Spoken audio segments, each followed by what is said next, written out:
las clases están empezando el 14 de julio, van a ser martes y jueves, y acá tienen el enlace para que puedan inscribirse en caso desean acompañarnos. Listo, ahora sí, les pedimos que tengan 1 hora de su tiempo para esta capacitación gratuita, entonces vamos a comenzar a quitarnos estos pensamientos. No, lo que pasa es que el cliente no quiere pagar una cirugía, que es lo que a veces muchos alumnos nos dicen. Ok, vamos a dejar de lado este proceso.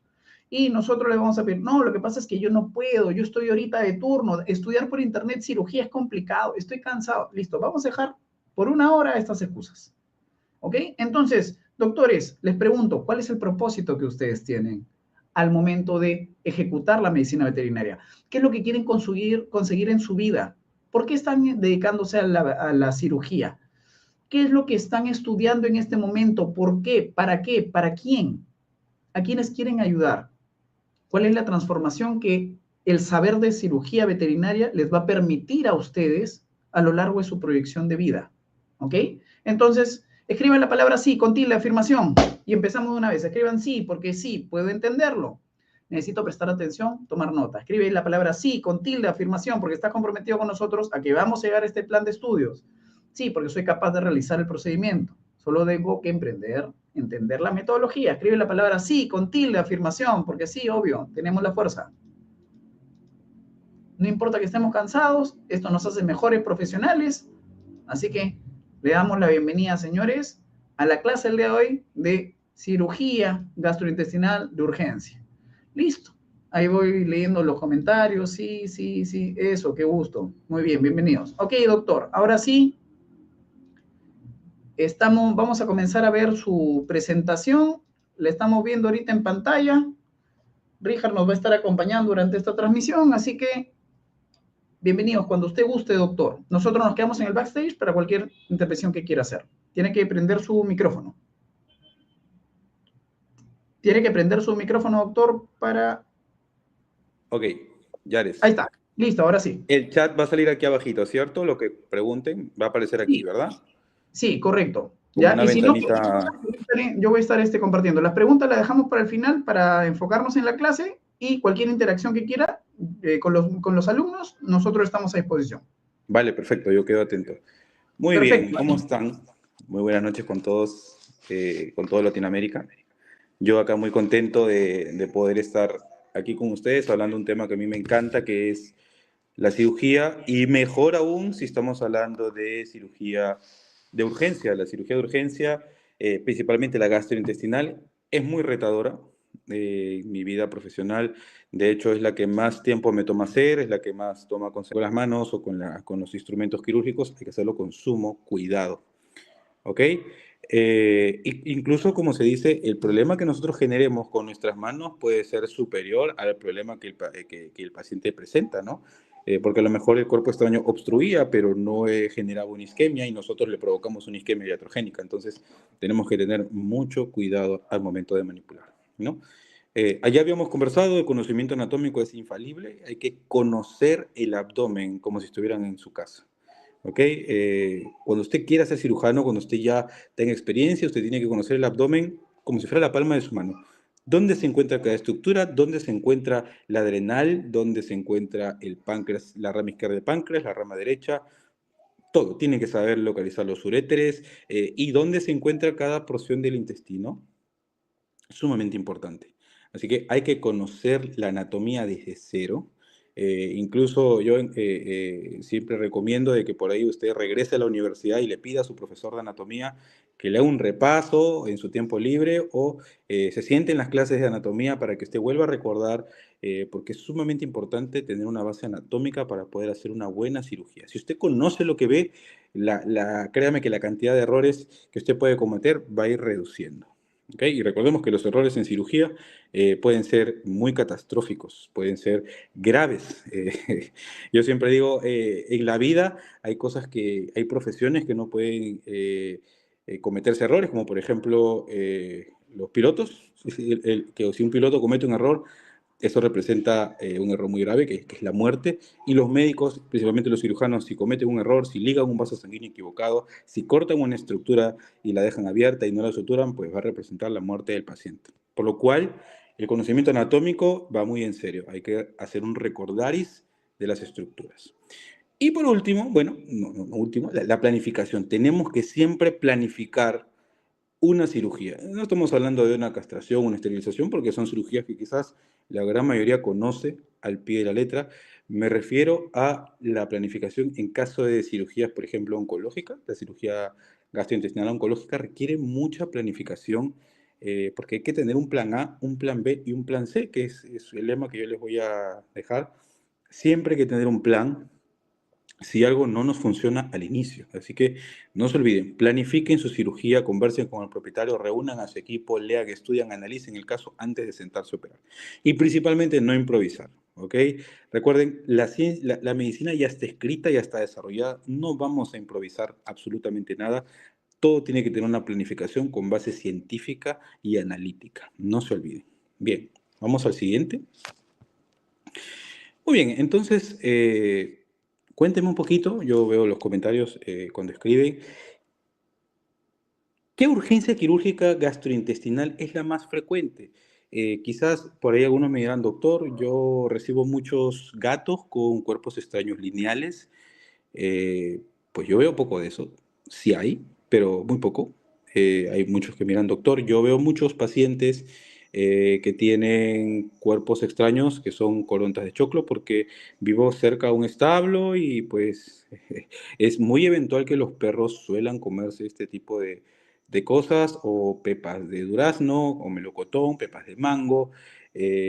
Por ahí eventualmente vemos vólvulos mesentéricos que son bastante raros, pero yo me ha tocado ver dos que son muy graves y la resolución casi no es quirúrgica porque realmente el paciente cuando lo abres todo está absolutamente negro y no hay mucho por hacer ahí. También la dilatación torsión gástrica, que es lo que estamos viendo en la imagen, es un paciente con una dilatación torsión gástrica grave, ya este paciente tiene el estómago casi en el 80% isquémico y ya no hay mucho por hacer, lamentablemente. Entonces, cuénteme, ¿qué cirugía de urgencia? Por ahí alguien me diga, doctor, yo veo eventualmente, pues, Por acá rupturas tenemos unas intestinales, por respuestas. ahí me tocó ver un perro que se comió un palo de anticucho y le perforó el intestino, le perforó el páncreas. Por Cuénteme. acá tenemos, Por ahí. doctor Augusto, por acá tenemos unas respuestas. ¿Ya? Nos está mencionando cuerpo extraño, vólvulos gástricos, obstrucción en perros cachorros, eh, cuerpos, cuerpo extraño, obstrucción por cuerpo extraño, hemoabdomen, cuerpo extraño es la mayoría de respuestas, doctor. Ok, la gran mayoría dice cuerpo extraño, que puede ser muy variable, ¿sí? Los cuerpos extraños pueden tener muchas particularidades, sí, hay muchas. Incluso en algún momento me ha tocado ver pacientes que han comido vidrio, son cosas catastróficas, pero te toca ver en algún momento de tu vida, ¿no? Un paciente que se coma vidrio molido, que se coman clavos. Créeme que lo peor que un perro se pueda comer es una pila, ¿sí? Las pilas, incluso las de reloj, es lo peor que un perro se pueda comer, incluso en los seres humanos, en caso de los niños. El consumo de pilas de reloj puede provocar isquemia esofágica en todo el recorrido del esófago. Así que mucho cuidado si son padres y también es importante educar a los propietarios que las pilas de reloj hay que tener muchísimo, pero muchísimo cuidado porque pueden provocar una isquemia bastante grave. ¿Ok? Bien, vamos. Ok, entonces, ¿conocen esa imagen? Yo leo lo que ustedes me escriban. ¿Conocen esta imagen? ¿Ven la diferencia? ¿Es lo mismo? ¿Hay que hacer lo mismo? ¿El manejo es distinto? ¿Qué les parece esta imagen? Eh, ¿Es normal? Hay mucha gente que me dice, doctor, yo no quiero ver eso. Yo no quiero Acá ver nos eso mencionan, porque... Ok, veo una dilatación gástrica. así es. Hay muchos que dicen dilatación gástrica. ¿Los dos son dilatación gástrica o solo uno es dilatación gástrica? ¿Qué dicen? ¿Qué Son opinan los dos dos? imágenes. ¿Qué opinan? ¿Los dos son lo mismo? ¿No son lo mismo? Eh, a eso voy. El cirujano no simplemente tiene que saber cortar, ni ligar, ni suturar. El cirujano tiene que tener interpretación diagnóstica de lo que está viendo y saber que una cosa tiene un tipo de manejo y la otra también. Lo que estamos viendo aquí son dos imágenes bastante clásicas. La imagen de la izquierda es una dilatación, torsión gástrica, o un vólvulo gástrico, esa que ustedes ven ahí. ¿Cómo me doy cuenta de eso? Porque parece la gorra del pitufo, ¿ok? Algunos dicen el brazo de Popeye, etc., pero para mí eso es la gorra del pitufo. Y es clásico, porque lo que vemos ahí, la gorrita del pitufo sería el píloro que está hacia arriba, que ha hecho la vuelta y ha provocado el vólvulo. Sin embargo, la imagen de la derecha es una dilatación. Es una dilatación gástrica, posiblemente algo se comió, puede ser hueso, puede ser plástico, incluso por ahí me tocó ver un perro que no se comió más que el gras del parque, y este gras pues provocó gas y el perro se estuvo dando vueltas jugando con su hermanito y tuvo una torsión, era una Weimaraner que vino con una torsión grave. Entonces,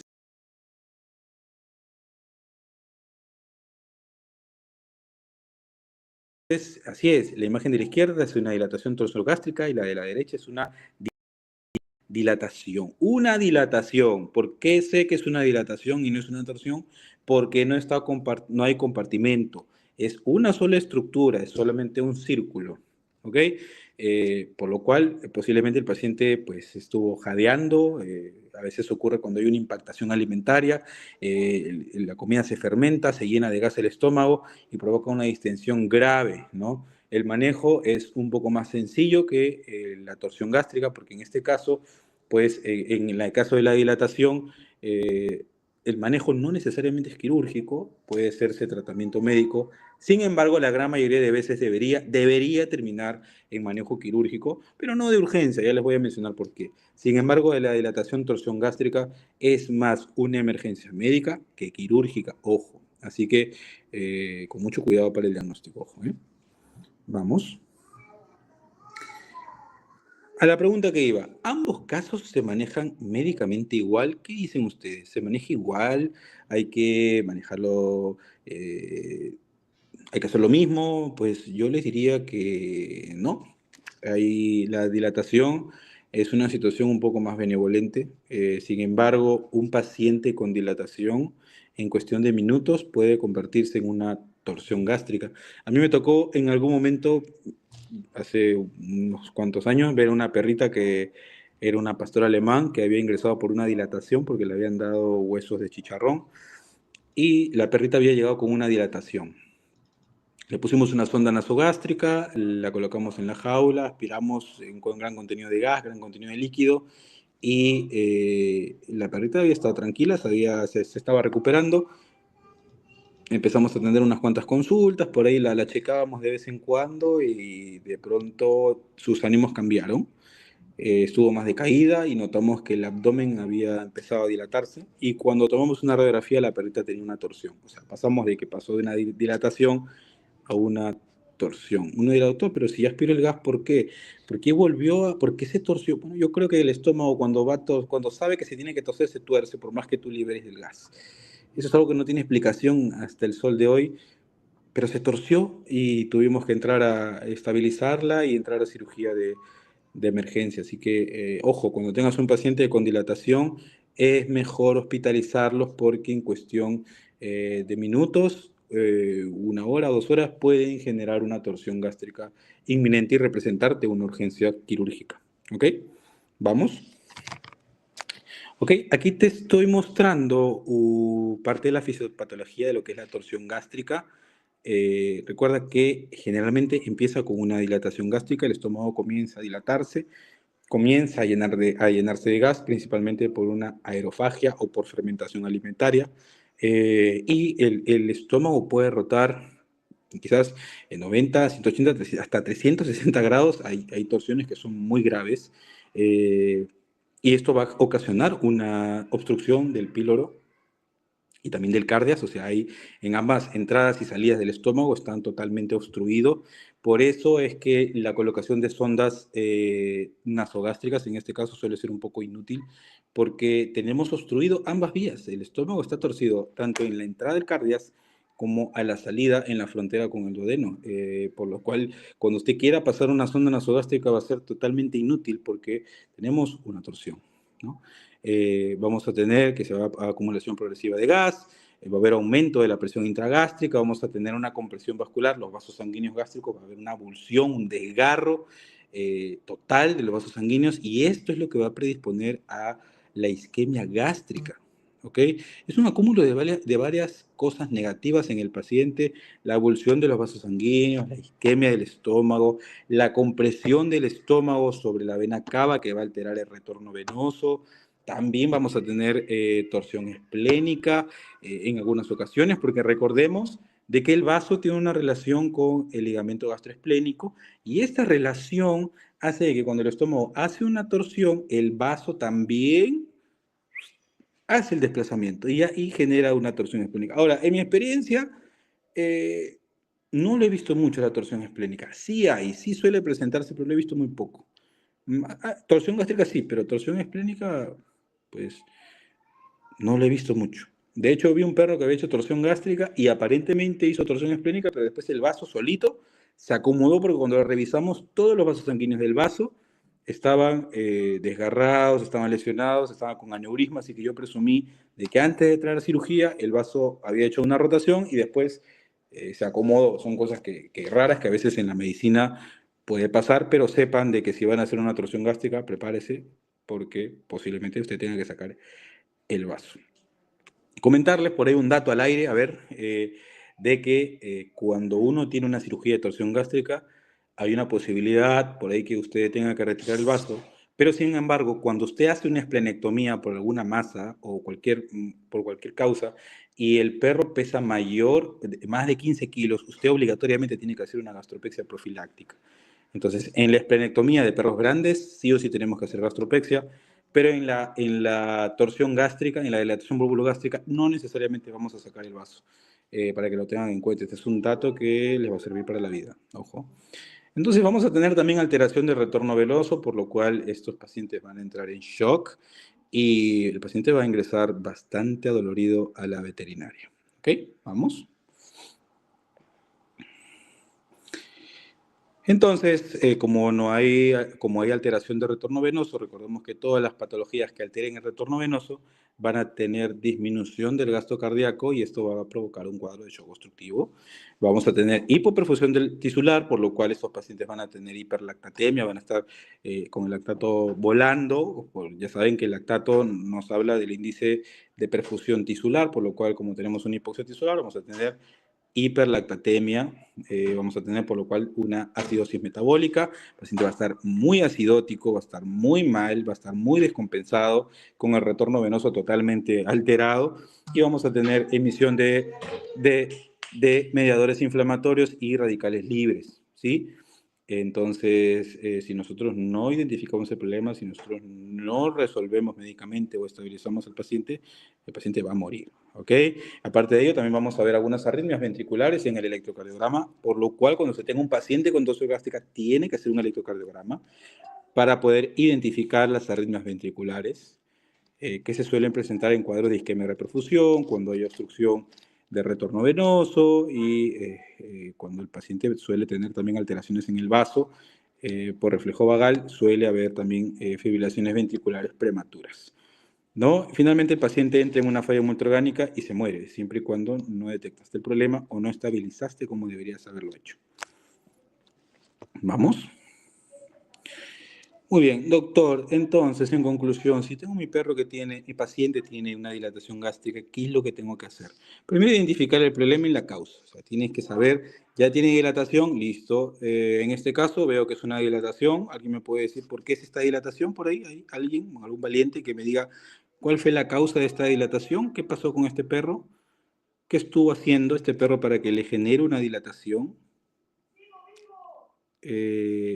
Posiblemente este perro estuvo comiendo huesos, ¿no? Este perro comió huesos, pero una cantidad moderada, y pues no pudo haber digestión, porque a veces estos huesos provocan un proceso obstructivo y no permite un paso hacia el duodeno, por lo cual, como no se digiere, pues hay acumulación de gas, ¿no? Esto se provoca como un hilo paralítico, el estómago comienza a acumular gas, esto le genera cólicos al perro, el perro comienza a jadear y se produce la dilatación. No necesariamente torsión. Entonces, en este caso, lo que haces es, pues, Le colocas una sonda nasogástrica, aspiras el aire.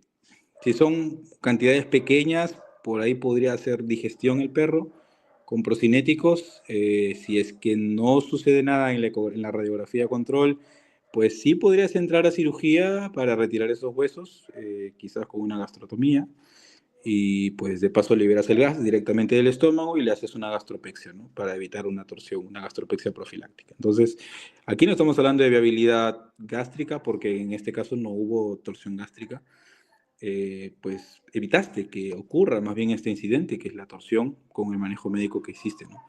Pero siempre que tengas un paciente con dilatación tienes que internarlo, porque ya te conté esta anécdota, estos pacientes pueden hacer torsión gástrica en cuestión de minutos u horas, y es muy grave.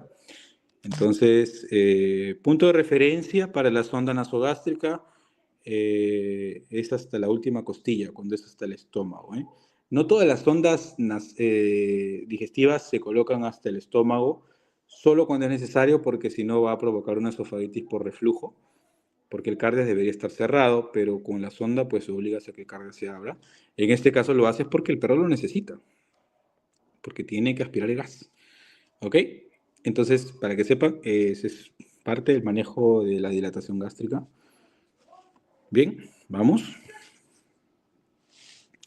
En algunas ocasiones hay que hacer gastrotomía, como ya les había mencionado, cuando la causa de la dilatación no se resuelve. Por ahí, doctor, ¿y puede hacer endoscopía? Sí, puedes hacer endoscopía, retirar los cuerpos extraños que puede haber comido, a lo mejor comió huesos de cerdo que no son digeribles y que provocan una obstrucción hacia el duodeno, entonces puedes usar endoscopía si no lesiona el esófago cuando vaya a salir.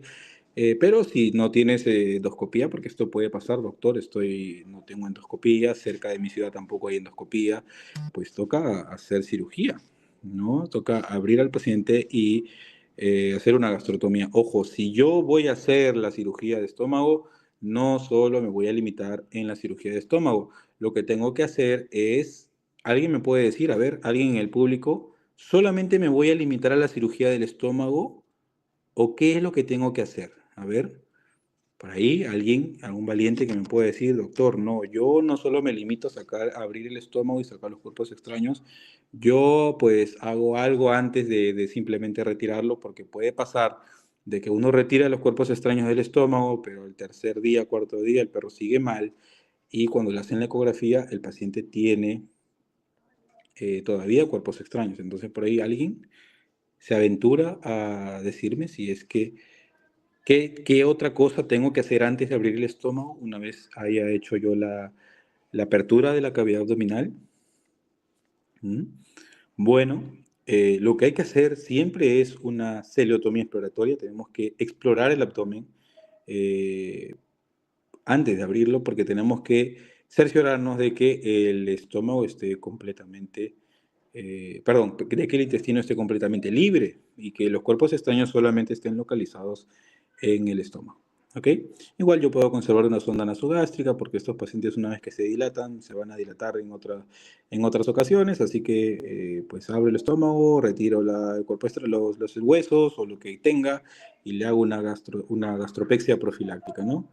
El estómago es un órgano que tiene una estructura que tiene muy poca posibilidad de dehiscencia a diferencia del intestino, salvo que lo hagas mal y utilices la sutura que no es correcta o que el manejo sea inadecuado o no sutures adecuadamente o utilices el hilo inadecuado, pero de ahí no vas a tener problemas con el estómago, es una estructura bastante segura de operar. Bien, vamos al siguiente. Ok, doctor, pero ¿qué pasa si ya tengo esto? ¿Qué debería yo de hacer? Bueno, en este caso aquí ya estamos un poco complicados, ¿no? Porque aquí ya tenemos una torsión gástrica y el tiempo es crucial, ¿sí? Es una torsión clásica de libro, compartimentalización, signos clínicos en el perro ya está decaído, está con distensión abdominal, intenta hacer arcadas improductivas, a lo mejor está eructando, está jadeando, pero el perro se ve mal, el perro tiene un aspecto bastante decaído, muy triste. Entonces, bueno, tienes esta imagen. ¿Qué es lo que tengo que hacer? Vamos al siguiente. Hay que tener en cuenta que, como ya mencioné, una dilatación gástrica puede convertirse en una dilatación bubogástrica. Entonces, para yo abordar una torsión gástrica, tengo que estar preparado médicamente y también quirúrgicamente. O sea, tengo que tener el adecuado conocimiento médico para tratar y estabilizar a este paciente y tengo que tener el equipo quirúrgico y el conocimiento quirúrgico de lo que voy a hacer.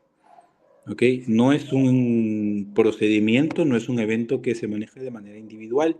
Vamos a necesitar un equipo de por lo menos 4 a 5 personas. Entonces, cuando esto llega en el centro de urgencias, lo que yo hago es organizar el equipo. Todos dejan de hacer lo que tienen que hacer y nos dedicamos al paciente. Generalmente la gente llama y avisa diciendo, preguntando si hay cirujanos para este procedimiento. Entonces, lo que yo hago es los espero en la puerta con una camilla que tenemos. Me dicen, estamos a 10 minutos, yo desde ahí ya estoy con la camilla preparada, con el consultorio ya listo, con el oxígeno, con los fluidos, con los trócares, porque ya sabemos que hay que hacerlo todo muy rápido, ¿no? Así que es algo que tienen que tener en cuenta, estar listos para recibir esta emergencia.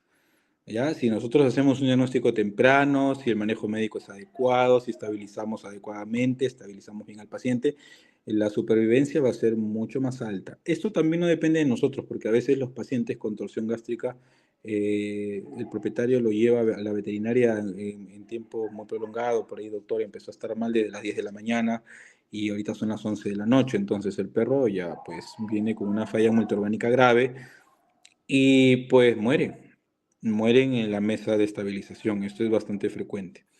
Entonces tenemos que tener en cuenta el tiempo, ¿vale? Es importante que lideremos.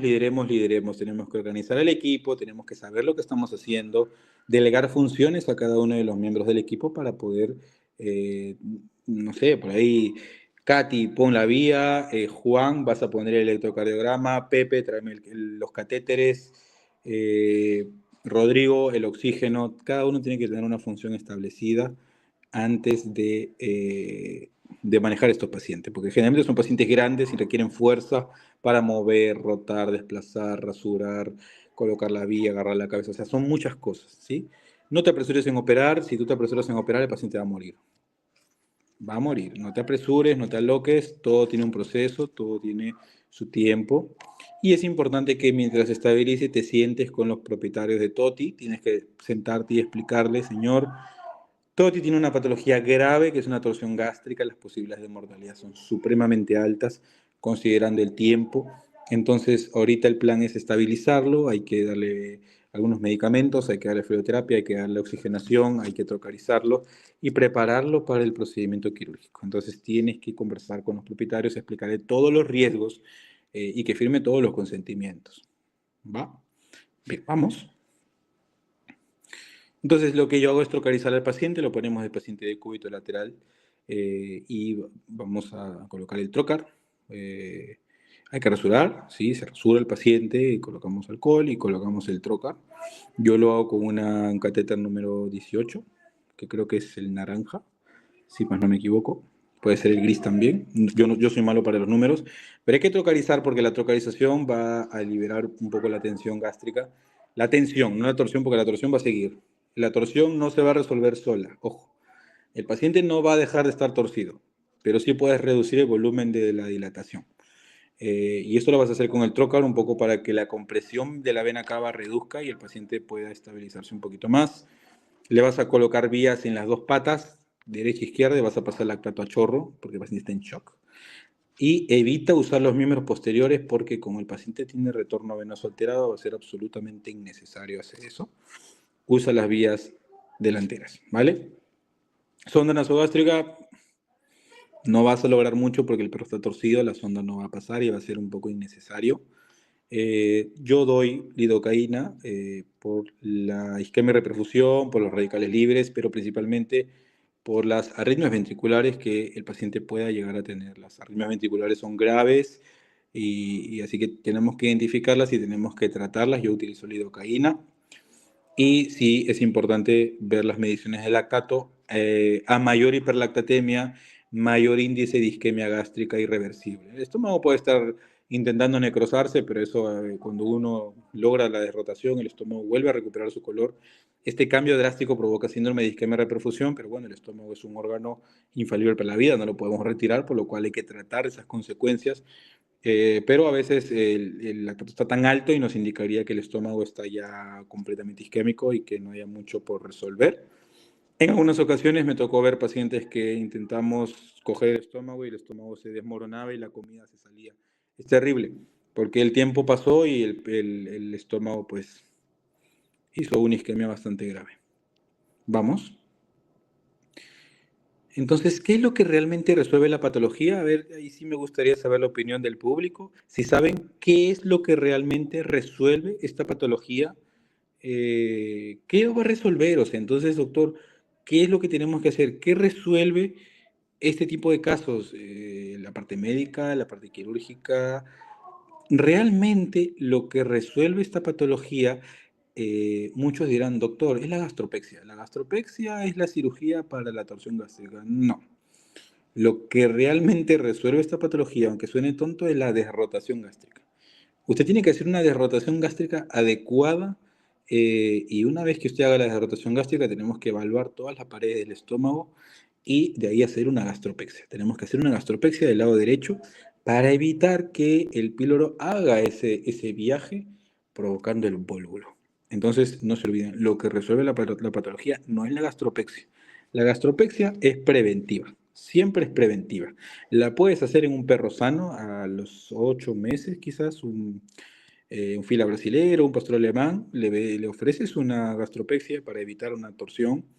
Capaz nunca la tenga porque, bueno, le hiciste la gastropexia y el propietario capaz nunca valore o vea los resultados de esta cirugía, pero le evitas, ¿no? Sin embargo, cuando el perro tiene la patología, vas a derrotar y la gastropexia va a evitar que vuelva a suceder la torsión gástrica. Recordemos que es como que el estómago tenga una memoria, ¿no? Ya me torcí y lo voy a volver a hacer porque ya conozco el camino. Es algo así, ¿ok? Entonces, no se olviden, la patología se resuelve con la derrotación, no con la gastropexia. La gastropexia es preventiva. Sí se hace en la cirugía, pero es solamente como preventivo. Vamos. Entonces aquí tenemos, esto fue hace poco, hace unas 2 semanas, este paciente que tuvo una torsión gástrica. Vemos como las paredes del estómago estaban un poco isquémicas, pero finalmente se puso de un color, mejoró el color cuando hicimos la derrotación. Ahí vemos la imagen derecha, como ya el estómago está normal. Ahí vemos la curvatura, antropilórico, píloro, y de ahí sigue el duodeno, ¿no? Ahí vemos como ya el aumento mayor sale de la curvatura mayor directamente. Y nos indica que ya el estómago está en su posición normal y el tamaño también está normal. ¿Ok? Vamos. Eventualmente uno dice, doctor, ¿qué puedo hacer? Mira, en algunas ocasiones cuando tengas el estómago, como la imagen anterior que te mostré, dilatado, se puede colocar una sonda orogástrica y pues aspirar el contenido del estómago. A veces no disponemos de este dispositivo o el personal que te rodea no está capacitado para colocar la sonda orogástrica porque tú estás operando o simplemente por una cuestión de gustos, yo prefiero abrirlo y el estómago, de paso libero el gas y sacar todo el contenido con succión y aspiración. Ahí vemos el equipo de succión y aspiración, cómo está completamente lleno. Cierro el estómago y ya, ¿no? Siguiente.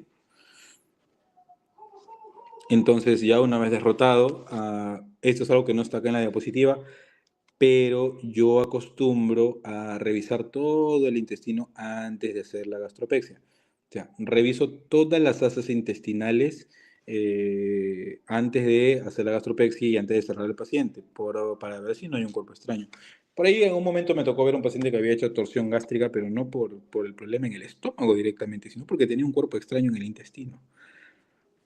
También me tocó ver un perro que tenía 8 kilos, era como un chixuzoide, pequinezoide, no recuerdo, que tenía una hernia perineal y pues parece que el perro había acumulado gases y en la hernia perineal estaba metido el colon y parece que el perro no podía evacuar los gases y hizo una torsión gástrica. Y no fue por contenido de estómago, fue porque tenía una hernia perineal. Entonces, esto puede pasar y no necesariamente es una patología asociada a perros grandes. Esto era un perro de 8 kilos, ¿no? Bueno, entonces para que lo tengan en cuenta, la gastropexia, como ya la ven, es del lado derecho. Ahí vemos el músculo transversal del abdomen y el antropilórico. Lo hacemos en el antropilórico porque recordemos que es el que hace el viaje, es el que hace la torsión. ¿Ok? Y aquí vemos la sutura, simple continua, polioxanona, ¿no? Bien, vamos. Aquí vemos al paciente, después que bajó de cirugía. Este perro era terrible, era bueno felizmente, pero era terrible. Y bueno, el perro despertó, se recuperó favorablemente bien, cerramos el abdomen y se recuperó sin eventualidades. Hasta aquí hay preguntas, el equipo de Veterinario Emprendedor. En el chat, ¿hay alguien que haya hecho una pregunta por ahí para responder un par de preguntas rápidas? No sé si lo que hemos conversado quedó muy Sí, ¿qué claro. pasa si no sacas el contenido del estómago? Vamos con Muy ello. bien. Si no sacas el contenido del estómago, pues recordemos que si son huesos, por ejemplo, como huesos de pollo, huesos de res, pueden provocar un proceso obstructivo. O sea, alojarse en el píloro como si fuera de varias estructuras, como si fuera un bollo, como si fuera una masa de huesos, y esto puede provocar otra obstrucción, por lo cual recomiendo en la mayoría de veces retirarlo. Ahora depende, porque si la obstrucción fue por otra causa, a lo mejor, como te digo, un cuerpo extraño u otra patología, y el estómago está vacío, pues no hace falta retirar nada, pero yo prefiero dejar el estómago vacío para que no tengamos problemas posteriores, ¿no? Principalmente cuando son huesos, porque los huesos suelen obstruir el estómago y generar problemas posteriores, así que de preferencia siempre hay que retirar el contenido gástrico. ¿Ok? ¿Cuál es la otra pregunta? Listo. Y recomienda que se utilice PGA. PGA, a ver, Doc, recuérdame las siglas del PGA, por favor. No los tengo en la mente en este momento. Si por ahí Alfredo. Ok, continuamos sino con esta. Sí. ¿Se puede diferenciar torsión o dilatación, auscultación y palpación? Con la Sí, auscultación y palpación. sí, mira, generalmente los perros esa es una buena pregunta. Generalmente los perros con dilatación, torsión gástrica eh, suelen ser muy similares. Sin embargo, los perros con dilatación simplemente están jadeando y están con el estómago distendido, pero ellos siguen bebiendo, siguen intentando querer comer, están como que un poco más activos. Igual tienen el sonido timpánico cuando uno hace la percusión en el estómago, pero los perros con torsión gástrica son distintos. Los perros con dilatación gástrica suelen eructar. Normalmente los perros no deberían eructar. Para mí es un red flag cuando los perros grandes están eructando. Y hacen, como les mencioné, las arcadas improductivas. Intentan como que vomitar y no hay contenido. Y la torsión, la distensión abdominal suele ser un poco más dura, el abdomen suele estar más distendido y más duro, se siente la dureza de la tensión, el perro suele encorvarse y eso te indica que posiblemente el perro tenga una torsión. ¿Qué quiero decir? Que la torsión suele generar signos clínicos más marcados que la dilatación, obviamente, ¿no? Bien, entonces, ¿seguimos? Sí, continuamos. ¿Alguien? Acá hay más ¿Sí? preguntas, las vamos a responder al final de la sesión. Vale, muy bien. Entonces, como ya mencioné, el manejo médico es sumamente indispensable. Hay que monitorear siempre electrocardiograma y electrocardiograma siempre. Eh, Pre, intra y post tenemos que hacerlo. No se olviden. Si tenemos arritmias ventriculares, hay que tratarlo con lidocaína, siempre con lidocaína. Hay que darle fluidoterapia, es indispensable la fluidoterapia. Hay que darles opioides, porque estos pacientes van a quedar con mucho dolor y hay que hacerles ecografías control, más aún si usted ha hecho la esplenectomía. A veces pasa que cuando hacen una torsión gástrica hacen la esplenectomía a lo loco y accidentalmente pueda usted lesionar la arteria esplénica. Recordemos que hay una rama que se va a la rama izquierda del páncreas y esto puede ocasionar una pancreatitis o por isquemia de la cabeza del páncreas, así que mucho cuidado, hagan ecografías control, porque también estos perros hacen hilo paralítico, entonces termina la cirugía, está todo bien, pero el perro sigue sin querer comer, sigue con contenido gástrico, sigue saliendo en la sonda contenido gástrico del estómago, porque están haciendo un hilo paralítico severo, así que Es importante que estemos muy atentos de la motilidad gastrointestinal y alguna reacción peritoneal que puedan tener. Por ahí no revisaron bien la viabilidad del estómago y el estómago quedó negro y se rompe post cirugía. Muy poco probable que pase, pero tenemos que estar atentos. Hay que hacer ecografía siempre.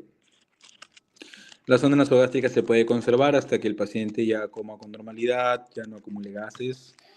Y el perro puede comer, pues cuando quiera. Yo estos perros los opero y al otro día ya quieren comer, porque cuando ya está corregida la patología, el perro se siente mejor.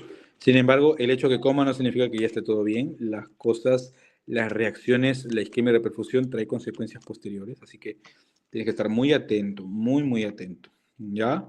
El internamiento es prolongado, tiene que estar internado varios días, porque si lo mandas de alta muy temprano, después te vas a venir con sorpresas muy graves que no quisiera que te pase. Así que internalos por muchos días, no los mandes a la casa. Y como ya les mencioné, si retiras el vaso, sé muy cauteloso porque puede tener consecuencias, principalmente infecciones, por ahí pancreatitis, o por ahí lesión en la rama izquierda del páncreas, y también favorece a la aparición de fibrilaciones ventriculares prematuras. Así que mucho cuidado. ¿Vamos? Mis creencias iniciales, ¿por qué se me hacía muy difícil al inicio? Es porque creía que el manejo era netamente quirúrgico. Ahora entendemos que no, el manejo puede ser médico. Eh, es importante tener biomarcadores con estos pacientes. Hay que saber a qué nos estamos enfrentando. Hay que leer lactato, sí o sí. Por ahí una bioquímica sanguínea, un hemograma. Pero hay que tener una información del estado de anaerobiosis de estos pacientes antes de operarlo para tener un mejor valor pronóstico para nosotros y para el propietario. También pensar que la solución de esta cirugía es la gastropexia. No, señor, esto no es la solución. La solución es la derrotación y el manejo médico, ¿no? Eh, un error muy grave es, como les mencioné, solamente derrotar y hacer la apexia. Tenemos que hacer la celiotomía. Hay que revisar todo antes de hacer la apexia y cerrar al paciente. Y que creer que cuando uno termina la cirugía el problema terminó. No, no, no, no. Estos perros pueden tener problemas hasta una semana después. Ya les digo, hilio paralítico, pancreatitis, tromboembolismo, muchas cosas. Y más aún si es un perro con fibrilaciones ventriculares prematuras por torsión gástrica y aparte de ello tiene cardiomiopatía dilatada, peor aún. O sea, es una patología muy insidiosa, así que mucho cuidado. Vamos al siguiente. Existen muy pocas situaciones en la vida de un cirujano en las cuales uno dice es una emergencia quirúrgica, aunque no lo crean. Es muy poco. Es la gran mayoría de cirugías hay que estabilizarlos, porque pues todo requiere estabilización, muy pocas cosas son emergencias realmente que te diga ahorita lo del quirófano, prepara la anestesia y lo metes ahorita. Muy pocas cosas. Sin embargo, sí existen estas circunstancias y son dos principales. La primera es el shock hipovolémico, ¿ok? O sea, que el paciente tenga una hipovolemia por hemorragia, o sea, que tenga una ruptura de un vaso sanguíneo, que el vaso se le haya roto, que el hígado se le haya roto, que la aorta se rompió, no lo sé. Pero en este caso es un shock hipovolémico hemorrágico y eso sí es una emergencia quirúrgica. Pero también hay otra circunstancia que ya les voy a mostrar. A ver, por favor. Siguiente. En este caso, estamos viendo un paciente que tiene un cuadro, un evento que se llama vólvulo intratorácico. ¿Ok? Ese paciente, si ustedes se dan cuenta en el tórax, tiene las asas intestinales y tiene una burbuja dentro del tórax. Este perro tuvo una hernia diafragmática 7 meses antes de esta radiografía, por un accidente de tránsito y no identificaron que tenía una hernia diafragmática. Aquí podemos ver el estómago cómo está compartimentalizado, una parte en el tórax, una parte en el estómago. Entonces, esto sí es una emergencia quirúrgica grave. Como le digo, son dos circunstancias en la vida del cirujano y en la medicina veterinaria de pequeños animales, que es el shock hipovolémico y el vólvulo intratorácico. Es grave. Aquí tenemos que resolver porque resolvemos. O sea, ese estómago tiene que salir de ahí, sea como sea, pero sale de ahí. ¿Va? Vamos al siguiente. Bueno, A este perro bueno, mire el defecto gigante que dejó el estómago ahí. Estaba dentro del estómago, el hígado, el intestino, el estómago, el hígado se estaba poniendo isquémico porque el estómago lo estaba comprimiendo. Entonces, bueno, no había cómo cerrar el diafragma, le hicimos un colgajo del músculo transverso abdominal. Ahí podemos ver ese colgajo de la mano derecha, cómo quedó, como si fuera parte del diafragma. Es como que, no sé, la naturaleza es tan sabia que te da todas las piezas para que tú resuelvas. Pero ves, el diafragma logró cerrarse y el perro respiraba sin problemas, ¿no? Entonces, el perro sobrevivió bastante bien, no tuvo problemas posteriores, pero para que vean que la torsión no solamente se puede dar en el abdomen, sino también en el tórax. Así que el bulbo intratorácico es una emergencia grave que tienen que tener en su mente. Vamos. ¿Qué es lo que pasa en el intestino? Bueno, ya hablamos un poco del estómago, ya los asusté un poquito, ¿no? Entonces vamos ahora a ver el intestino, que es una estructura que quizás muchos de ustedes operan más intestino, incluso que yo de repente, ¿no? son más expertos en intestino, pero el intestino tiene su ciencia y es un órgano, una estructura mucho más delicada que tenemos que manejar con mucha precaución porque los problemas son serios si lo manejas inadecuadamente, ¿no?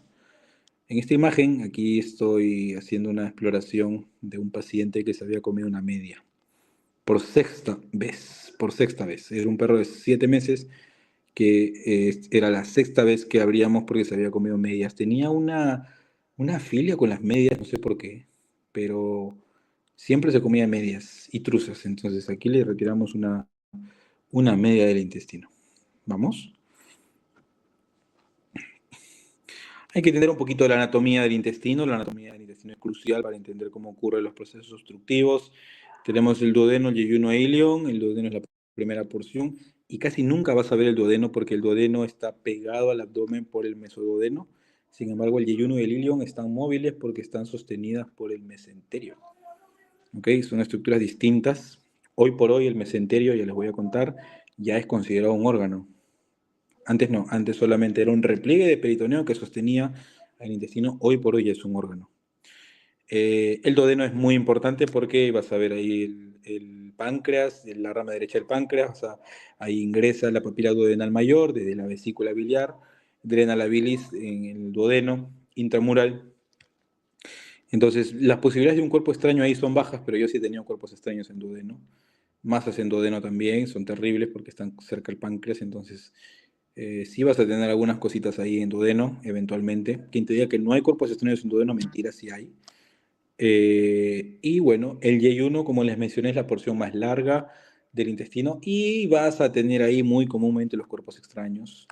Son las zonas donde vas a hacer enterectomías, enterotomías, biopsias, también neoplasias, también suceden a nivel de duodeno, entonces, perdón, del yeyuno.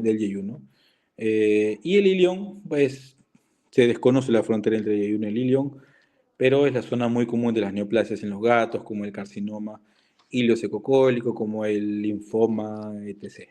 Así que un poco de mención anatómica para que lo tengan en cuenta. Vamos.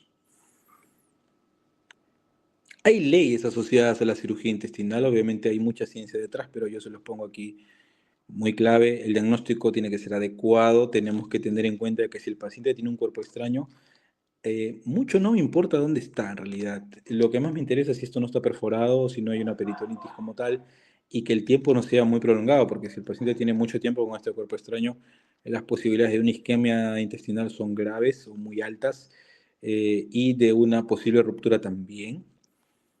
Tienes que estabilizarlo, estabilizarlo, estabilizarlo. Esto no se opera de emergencia, chicos. El intestino que se opera de emergencia se abre, se abre, se abre, se abre. Tenemos que estabilizar a estos pacientes y no hacemos incisiones pequeñas. Las incisiones son grandes en la cirugía intestinal. Se hace celeotomía exploratoria que va del apéndice sifoides hasta el pubis. No se hacen incisiones pequeñas. La exploración abdominal es grande. Usted tiene que revisar todo, todo, todo el intestino para verificar que no haya rupturas. Manejo cuidadoso, ya saben, agarramos con delicadeza. Sutura polidoxanona principalmente. 304050. No utilizamos polifilamento como el poliglicólico porque, pues, ni se atrevan porque va a favorecer a dehiscencia y problemas muy graves. Pruebas de fuga, pues hoy por hoy está muy debatido. Las pruebas de fuga con jeringa ya hoy por hoy ya están casi en desuso, así que existen otras alternativas para poder ver que haya una fuga correcta. Eh, Vamos al siguiente. Y bueno, que empiece el juego, dale. Tienes expuesto el intestino color púrpura oscuro, es casi moradito, casi ya tirando para negro. El monitor nos indica que el paciente está con hipotensión, o sea que la presión arterial está bajando y te enfrentas a, vamos, primero, perder tiempo vital porque hay que durarse esperar 10 minutos con compresas tibias o cloruro de sodio y ojalá el tejido reaccione porque a veces no sucede mientras el paciente se va desestabilizando. Miedo a la enterectomía. Mucha gente le tiene miedo a esta cirugía porque considera que le puede salir mal, piensa que va a lesionar al paciente, que le va a lesionar un vaso sanguíneo, que se le va a abrir la enterectomía, que va a tener una fuga y por lo tanto se va a multiplicar el riesgo de shock postoperatorio porque es mucho más tiempo quirúrgico el que hay que operar. Y el cierre por esperanza, o sea, conservar un tejido dudoso, rezando por a ver si es que se recupera, a ver si se irriga por sí solo. Y esto es bastante riesgoso porque la peritonitis puede suceder en las principales 48 a 72 horas, así que vamos. Por lo cual, la decisión de cortar y conservar el tejido requiere de protocolos y viabilidad. Así es, tenemos que tener un entrenamiento para poder saber si esta asa intestinal es viable, si la conservo, si la retiro, si hago un parche de serosa. Tenemos que tener eso. Y generalmente se define en el momento, ¿no? ¿Vale?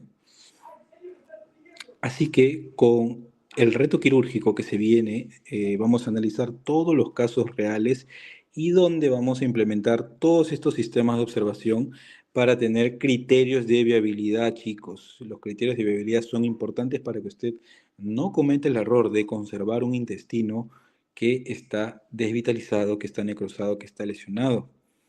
¿Ok?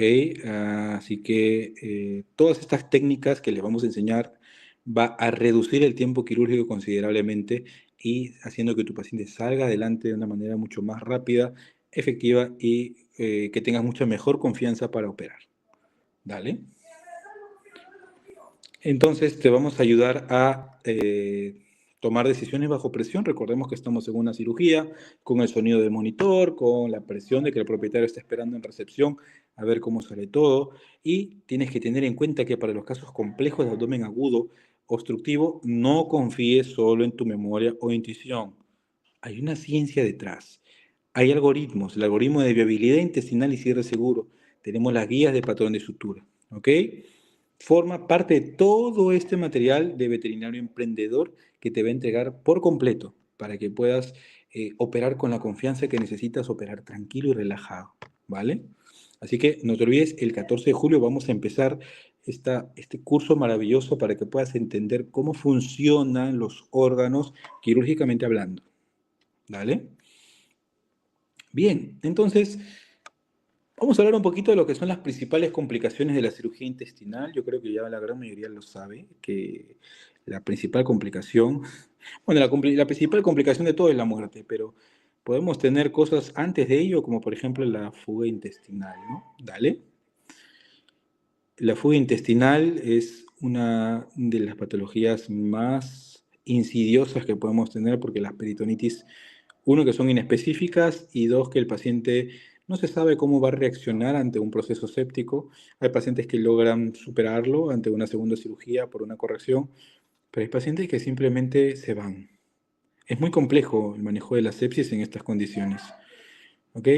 Un poco tenemos que entender las funciones del mesenterio, que como ya les mencioné, si bien es cierto, es un repliegue de peritoneo, es una serosa que sostiene el yeyuno y el ilion, hoy por hoy ya se considera un órgano, ¿no? Porque el mesenterio tiene un soporte vascular y nervioso, tiene vasos sanguíneos, principalmente los vasos mesentéricos, los vasos arcadiales, conserva la vasa recti, también tiene función inmunológica, tiene tejido linfoide para la autodefensa intestinal, también tiene función metabólica y también es responsable de algunas enfermedades inflamatorias como la enfermedad de Crohn, que es más común en humanos, cáncer colorectal también, así que hoy por hoy es un órgano que deja de tener simplemente una función de sostén, sino también llega a ser un órgano como tal, el mesenterio.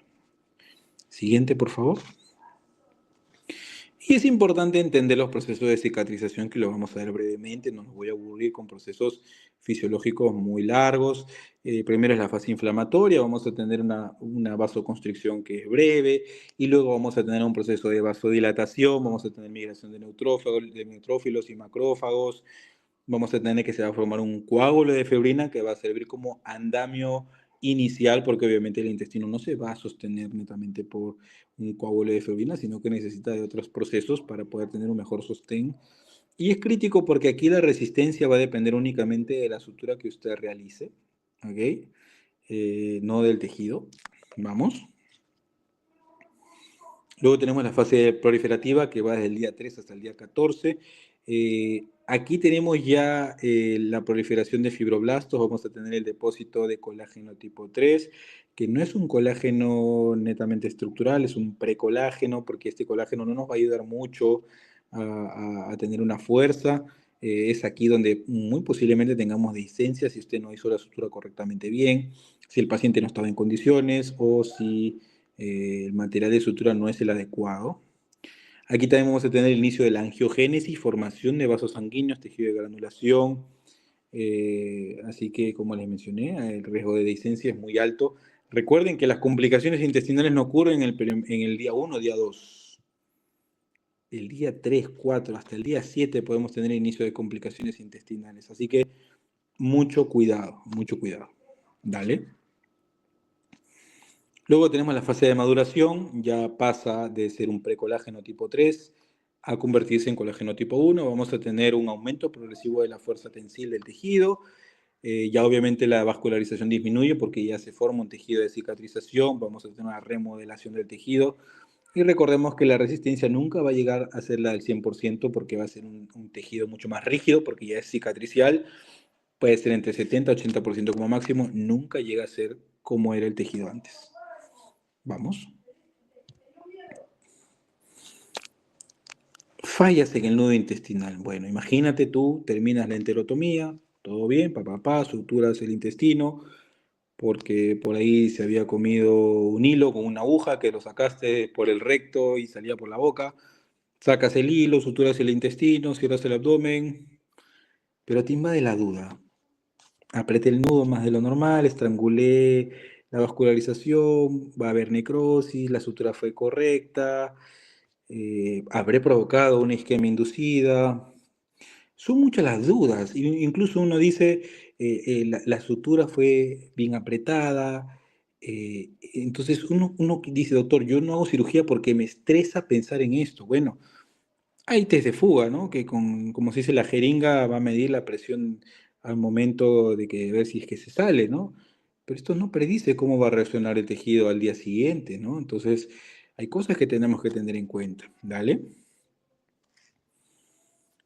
Entonces, por eso, con tan solo el primer módulo de nuestro curso premium, vamos a pasar de pensar o intuir o yo creo a tener una certeza casi precisa o matemática. O sea, vamos a pensar como cirujanos. Ya no vamos a pensar como clínicos, lo que me parece, yo creo, vamos a ver qué sucede, vamos a poner el aumento. No. Vamos a tener protocolos de aposición, técnica exacta en el manejo de los bordes para asegurar la perfusión capilar sin estrangular el tejido.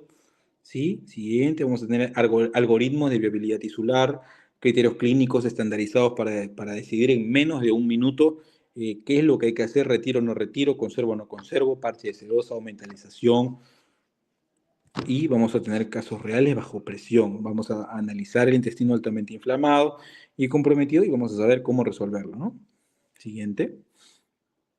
Entonces, nuestra meta principal, nosotros nos comprometemos a que cierres el abdomen sabiendo de que el paciente va a recuperar. Claro, el paciente puede tener complicaciones posteriores por otro tipo de temas médicos, pero tu cirugía resolvió el problema. No hay fuga, a la ecografía puede haber un poco de reacción peritoneal, pero no hay líquido libre, el paciente come, la motilidad se restituye y puede irse a casa. Entonces, tienes que aprender ciertos algoritmos que te van a ayudar a resolver estos problemas. Dale.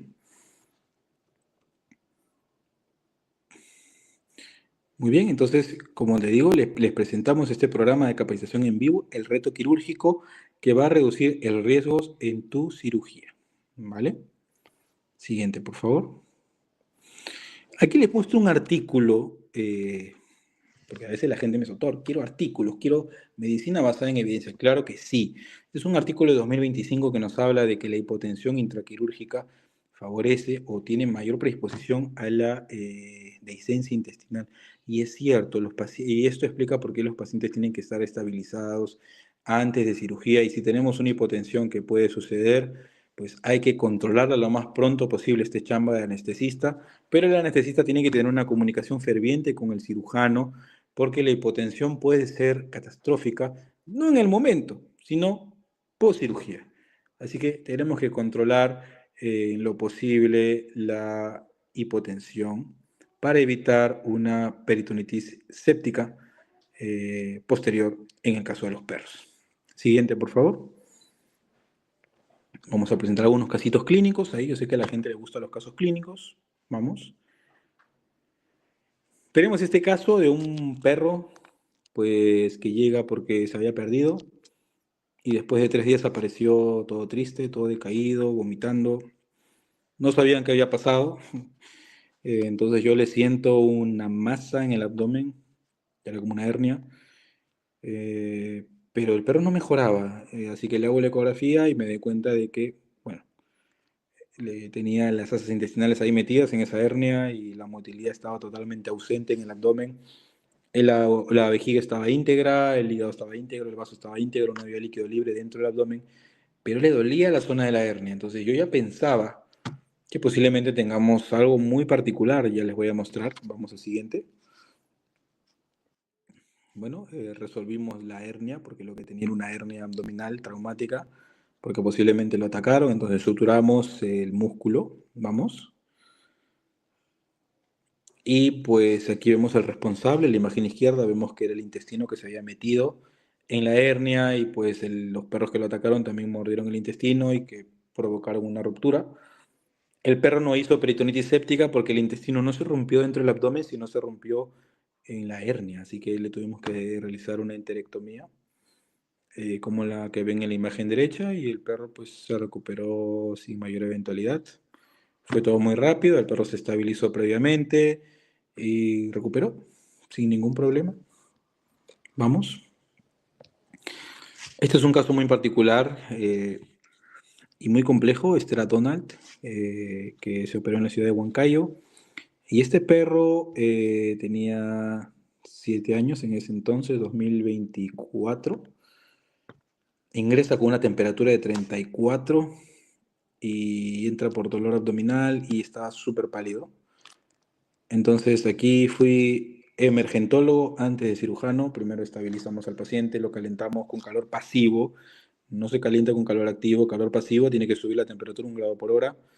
Le dimos oxígeno y le di una transfusión de sangre porque el hematocrito lo tenía en 10.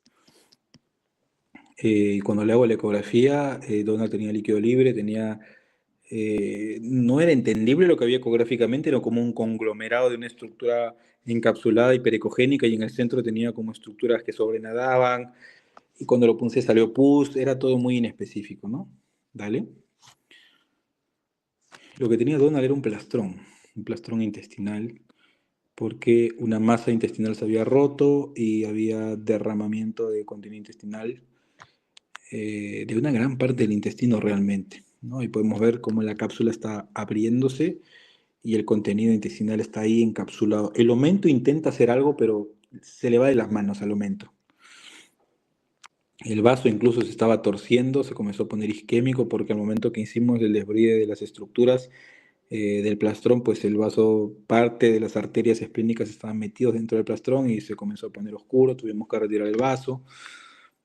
Aquí vemos cómo estamos retirando el contenido intestinal con una cánula de succión.